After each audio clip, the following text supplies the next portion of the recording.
Hello and welcome to the Bucket Lister podcast. Join your host Keith Crockford, along with special guests who have travelled the world, here to share stories of their adventures and plenty of inspo to add to your bucket list.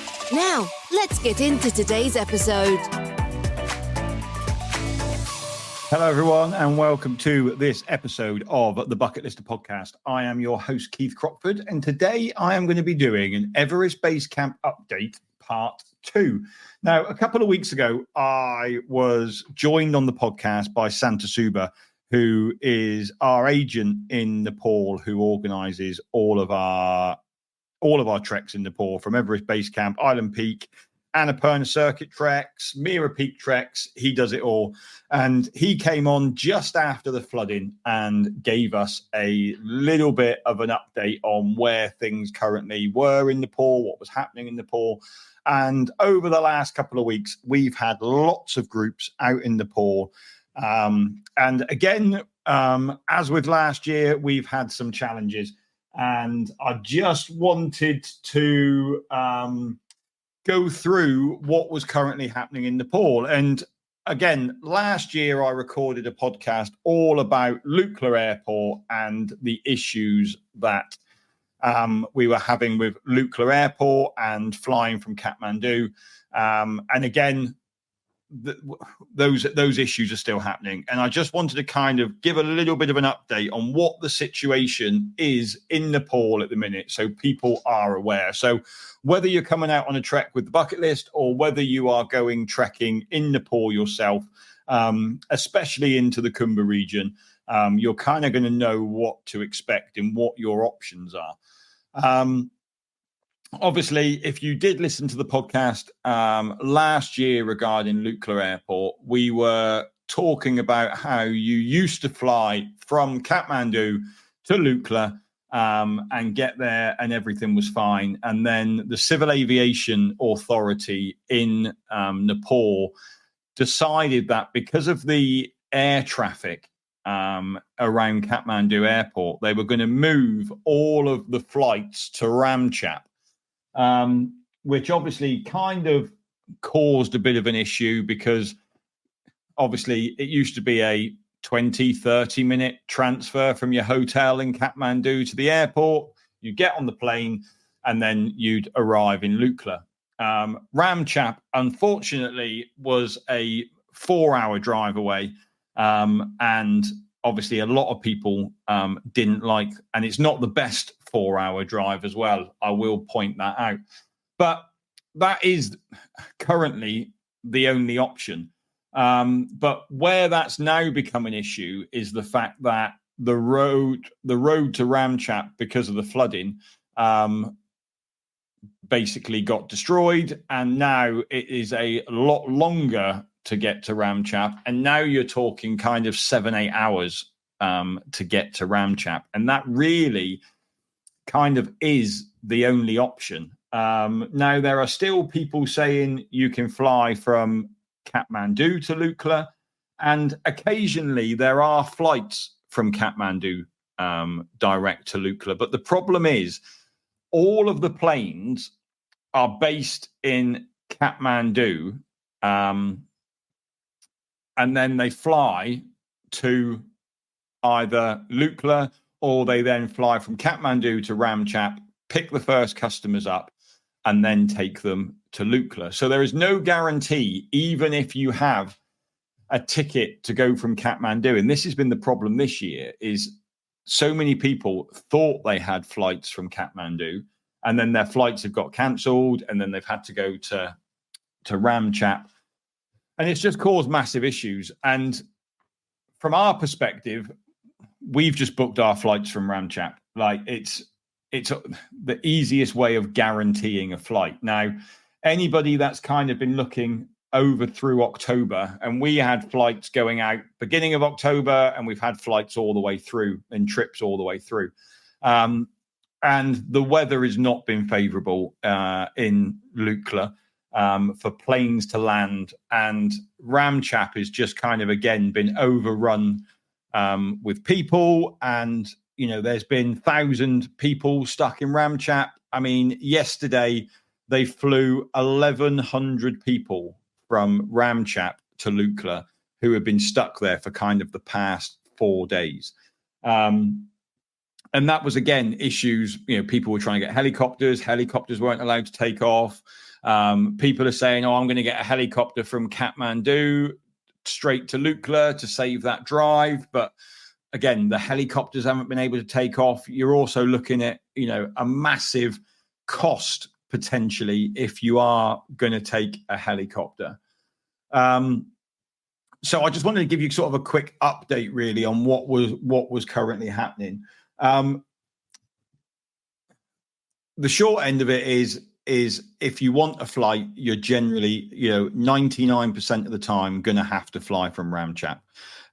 There are very few flights flying from Kathmandu, and they're not necessarily guaranteed to go. If you want to get a helicopter, then that is, you want to go from Kathmandu, that is probably your best bet, is to try and get a heli from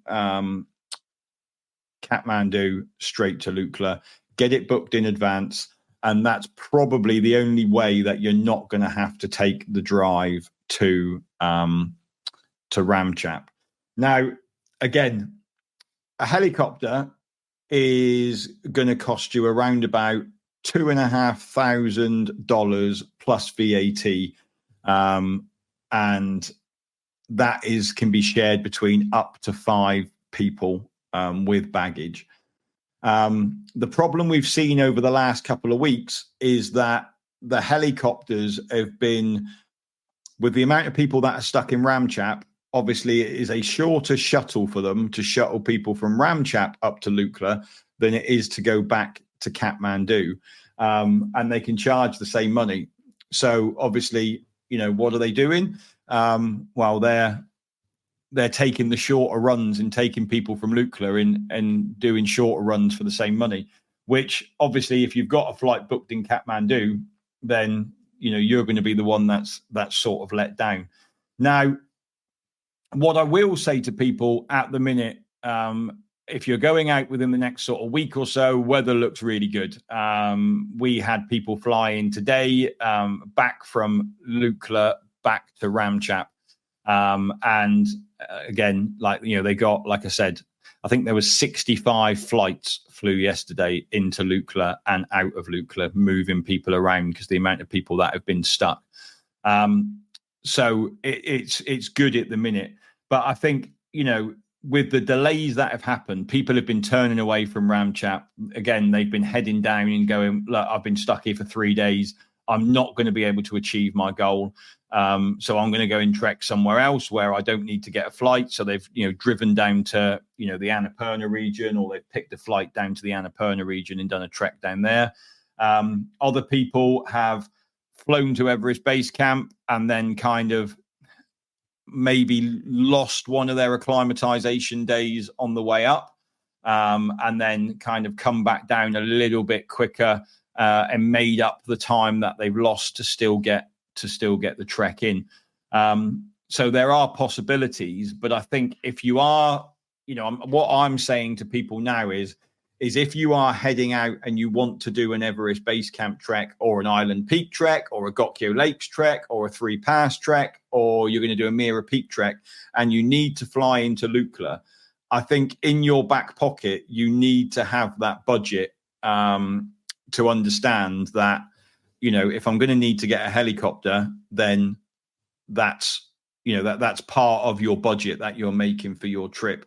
Like I said, from Ramechhap to Lukla, you're looking at about $2,500 split between 5 of you plus the VAT.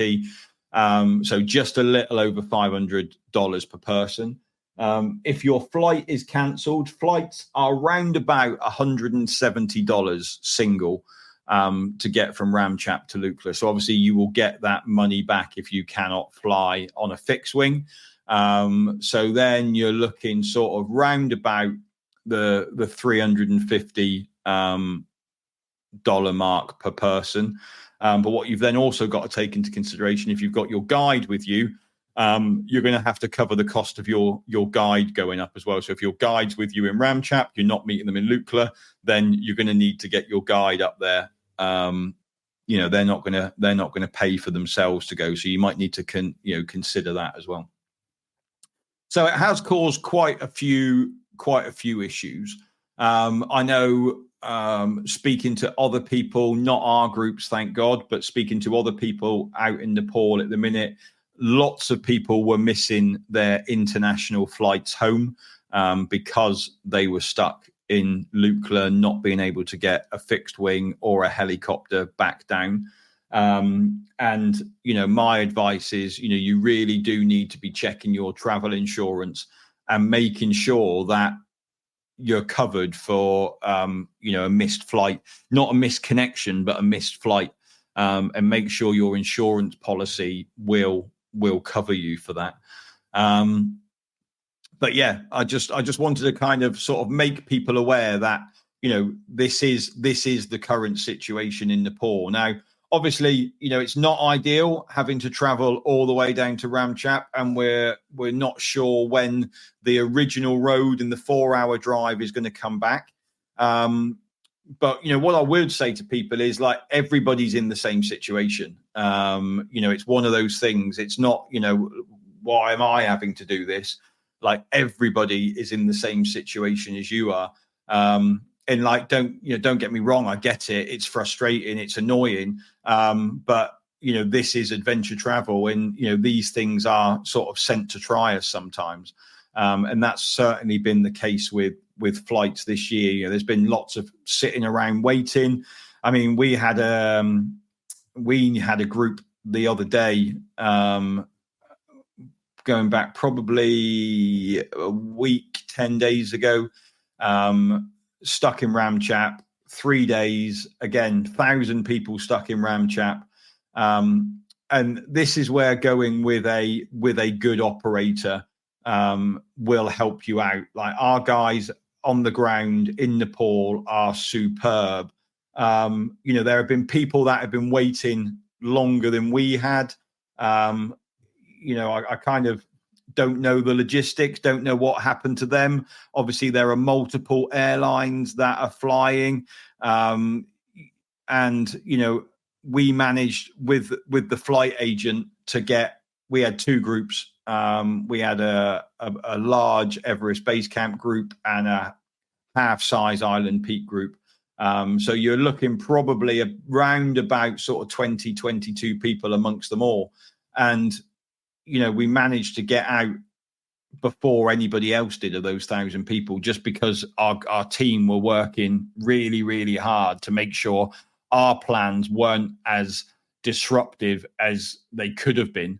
At one point, we needed like 6 helis to get we needed 5 helis to get the team up in the guides. And at one point we were pretty much, if we hadn't flown that day, we had the helis waiting to bring our group up, and the group were ready to go. But that's got to be a decision that you all make. That's the problem with the helicopters is, if part of your group go, well, we can afford to go in a helicopter, and the other part of the group go, well, no, we can't.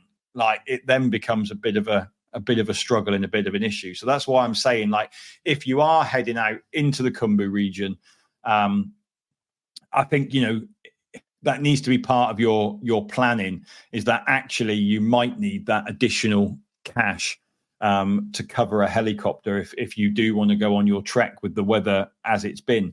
But, like I say, the next week is looking super clear. But, we're on the 22nd of October. Like, I've done trips end of September, beginning of October. Weather's been glorious. And over the last couple of years, it just seems to be pushing that little bit later into the beginning of October. We're still getting bad weather, where that used to be the prime trekking time. But, I think you just got to look at dates and think, actually, do you know what? I am going to push my trip slightly further back. And we're certainly looking at that for future trips, is, making sure that, we're not interrupted as much as possible. But, there is nothing we can do about it. And, everybody is in the same boat. And, the one thing that I always say to people is, when you're in the UK and you get your flight ticket and it says your flight is leaving at 10 o'clock, that certainly isn't the case in Nepal. Like if your ticket says you're leaving at 7:30, you could still be sat there at 10:30 in Nepal. Like it's you've got a ticket and you might get on a plane at some point, but it's not as organized. And I think that's part of the the struggle for people is that there isn't sort of organization. There is organization in the airport, obviously, but to you it just seems like there's chaos going on and no one knows what's going on. They do know what's going on. It's just they're not communicating that with you. So having a good guide there, good English that you can speak to understand what's going on. And the other thing is things change. Like the number of times we've been sat there and told that, the helicopter's taken off, it'll be here in 10 minutes. And, an hour and a half later, there's still no sign of a helicopter.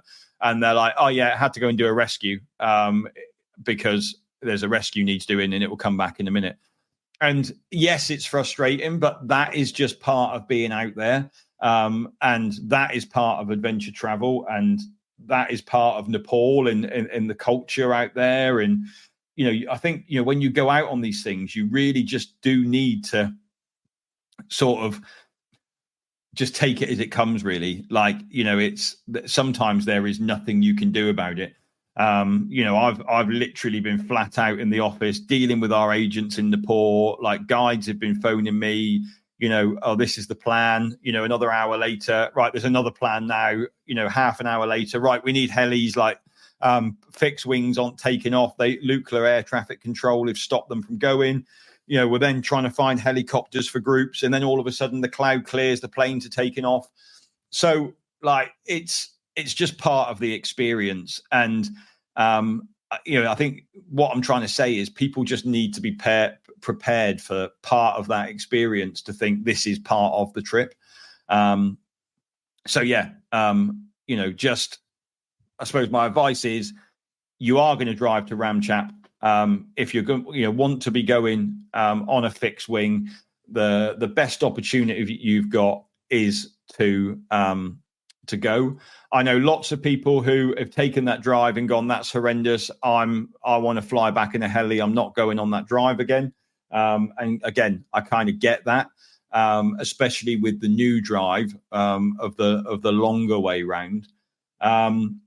Also, as well, like I say, sometimes like the planes end up going back to Kathmandu at the end of the day. They need to go back for maintenance, or that's where they're parked up in the evenings. So some people think, well, I'm gonna take one of the last flights and then land in Kathmandu. But obviously, for anyone that's been to that region before, that generally you wake up in the morning and the weather is lovely and clear, and then as the afternoon comes in, the clouds roll in, and the later flights are the ones that generally get cancelled. So again, what you don't want to do is if you've got your international flight leaving, it's a bit of a risk to take a late afternoon flight, because the chances are if anyone's going to get cancelled, it's going to be the later ones rather than the earlier ones. So, don't just think, well, I'm going to save myself from that drive because I'm going to end up landing in Kathmandu, because that might not be the case. So that's my advice, is you're going to be flying from Ramechhap more than likely. If you don't want to, then obviously you can try and get a fixed wing from Kathmandu, but your chances are very, very slim. Generally, it's kind of a last minute thing. Like we've got an aeroplane in Kathmandu and it needs to get to Ramechhap or it needs to get to Lukla. So we'll put some people on it rather than pre-booked flights. So if you are not wanting to do that drive, then my advice would be to try and get a helicopter straight from Kathmandu up. But obviously that is going to be a much more of an additional cost for that. But yeah, that's kind of what I wanted to sort of give the update, really, is that planes are still flying from Ramechhap. I think they're going to fly from Ramechhap for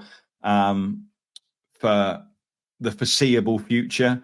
I think I don't see flights coming back to Kathmandu to Lukla. And the main problem with it is because of the weather, they can't schedule the flights, and flights are taking off when they can take off, not when they're timed to take off. So obviously what the international airport doesn't want is they've got large planes landing, and then they've got these little planes that have managed to take off from Lukla 30 minutes later than they should have done, and they need to land on the runway the same time as the Qatar Airways jumbos coming in. So that's what they're trying to avoid, in to take those flights away from it. Another piece of advice is quite a lot of people I know are booking to go to Chitwan, and again, that journey is taking quite a long time to get down to Chitwan National Park by driving because of the flooding, the roads, everything else. I've had a few clients this week who have obviously done the Ramechhap drive and then realized, you know what, I don't want to then drive down to Chitwan as well. So they've looked at flights, and obviously this is getting on lots of people's radars at the minute. And, that the flights are getting booked up down towards to land close to Chitwan. I mean, the airport is, again, Chitwan's anything from a 6 to an 8 hour drive from Kathmandu down to Chitwan National Park. The flight is 35 minutes. The airport is about 45 minutes from the main Chitwan area where you'll be staying in one of the lodges down there. So, and the roads, from the airport to the lodges are actually pretty good. So it is a fairly straight drive, no issues. So quite a lot of people are taking that flight.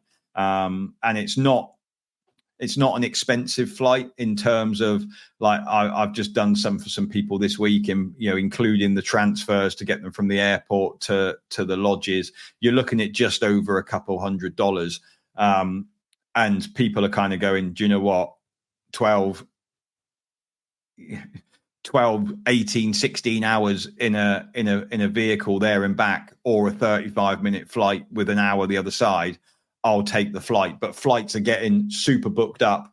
And obviously what that's going to do is, once they become very, very busy, it is going to push the prices up. So if you are going to Chitwan after you've been to anywhere in Nepal, mainly kind of Everest Base Camp, I would say, in coming back to Kathmandu, I would get your flight sorted before you head out to Nepal and have that already organized, rather than thinking kind of last minute, oh, actually, do you know what?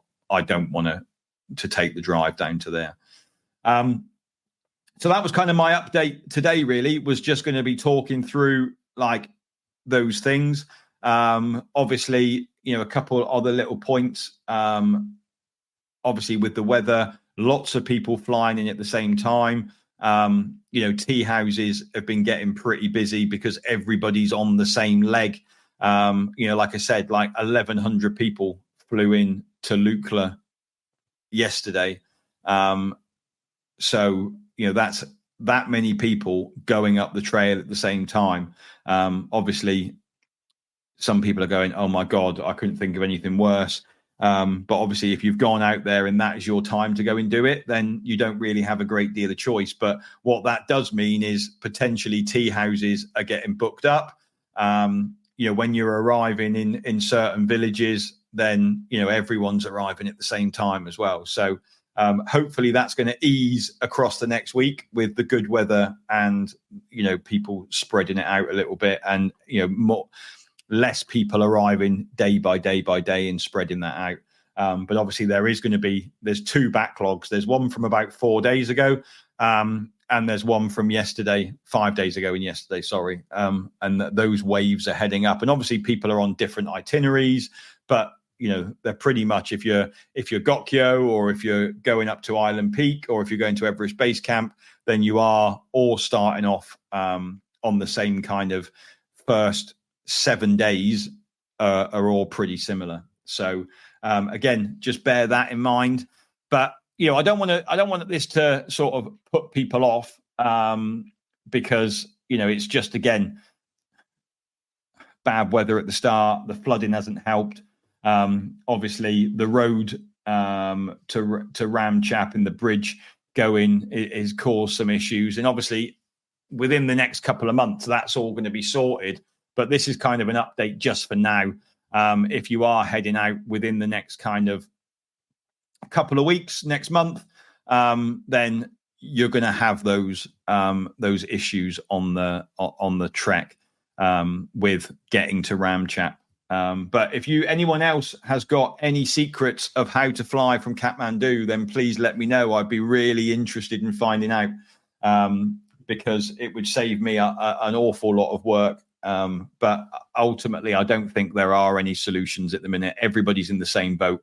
And I think people just need to kind of already have that expectation before you go. But, if you kind of get travel sick, then I would certainly make sure that you're taking stuff out with you for that journey to get there. And yeah, it's part of the trip. And I think you've just kind of got to embrace it and think like, I want to go and do the Everest Base Camp trek. So therefore, this is part of, this is my way of getting there. But, if you are interested in a helicopter, like I would be speaking to your tour operator or the agency you're working with, and try and seeing what you can do to get that sorted before you get to Kathmandu, and see what your options are. But I've been trying to get flights from Kathmandu back to Kathmandu on fixed wing, and it's they're just not happening. There isn't the guarantee there. And I think you just need to kind of accept that Ramechhap is the option, and kind of just put up with it. And hopefully, like I say, very soon, at least the road will be, the drive will be shorter once they've actually repaired the road and sorted the bridge out and everything else.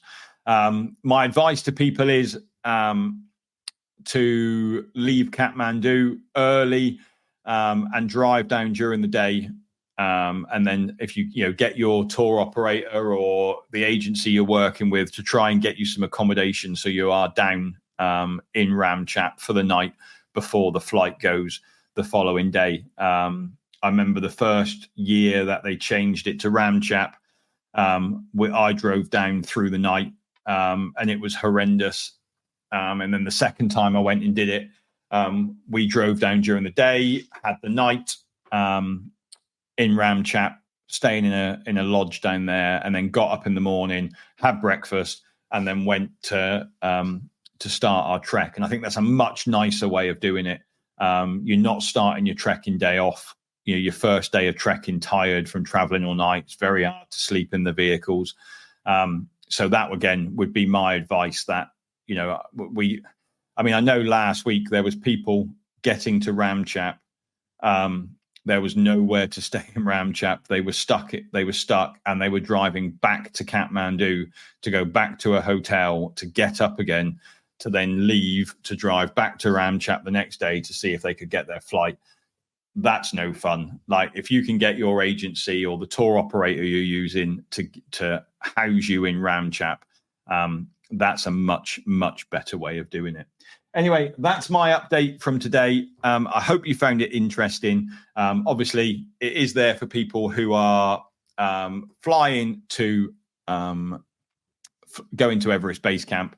But, please don't let it put you off. Like the pictures I've been seeing from all of our guides out there at the minute, it's clear blue skies. It's stunning. Everyone's having a great time.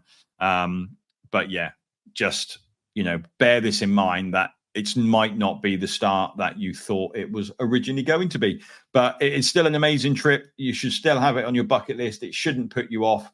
But if you know what's coming before you get there, then at least you have that expectation already in your head. Anyway, that's it from me today. Hope you found it interesting. I'll be back next week with another episode of the Bucket Lister podcast. But until then, thanks very much and goodbye. Thanks for listening to this episode of the Bucket Lister podcast. Be sure to click follow to be alerted for next week's episode. For more travel inspiration, check us out at www.thebucketlistcompany.co.uk or follow us on socials. See you next time.